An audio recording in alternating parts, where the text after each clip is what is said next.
All right, so what we have discussed thus far is the state of being that we will call living out of reaction.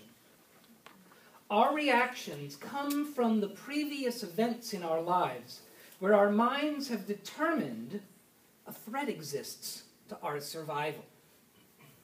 The reactions we took at that time to ensure our survival will continue to be our reactions when those threats come up again. There is another state of being called living out of intention. This is a state of being where we do not simply react, but rather we get to choose. Suppose someone cuts you off on the highway. You can get really pissed off or not. You choose.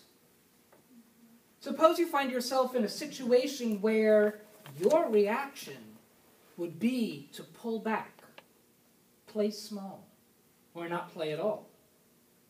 Again, when living from intention, you get to choose to play full out or not. Nathan, I'm echoing again. Yeah. I'm not? Okay. It's just in my own head.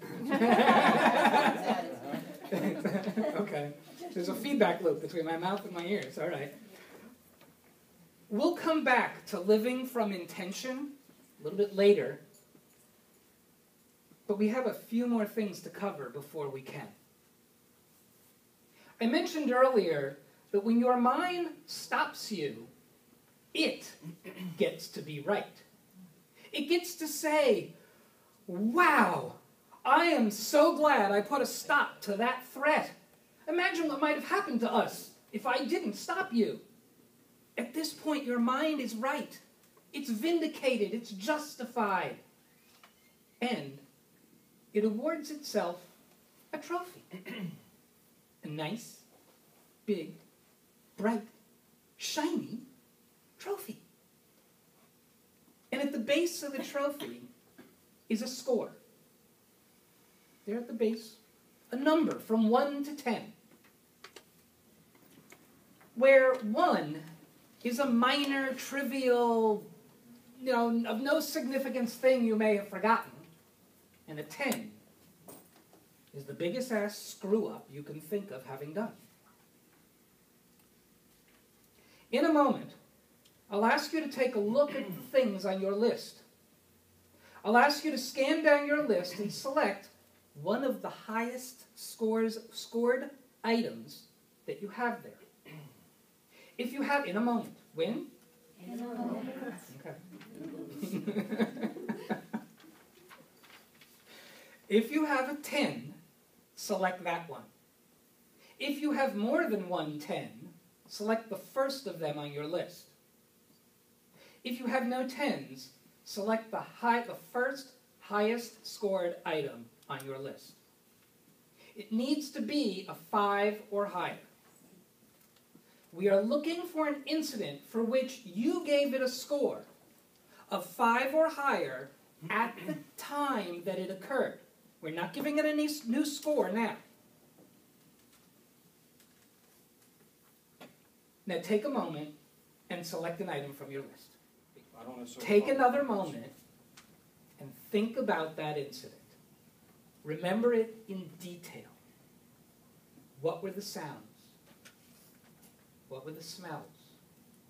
How did you feel at that time?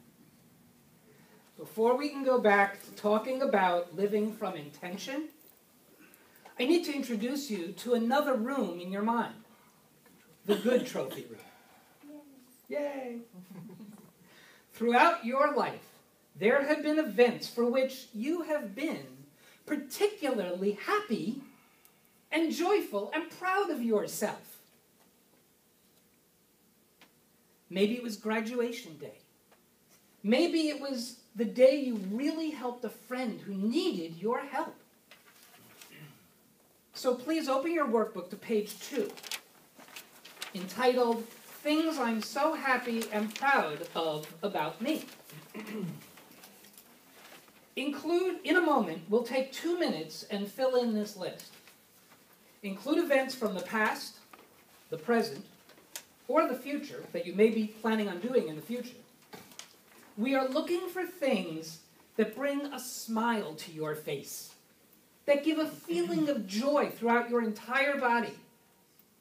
Something for which, if someone told you how awesome you were for what you had done there, you would know that you were deserving of that praise.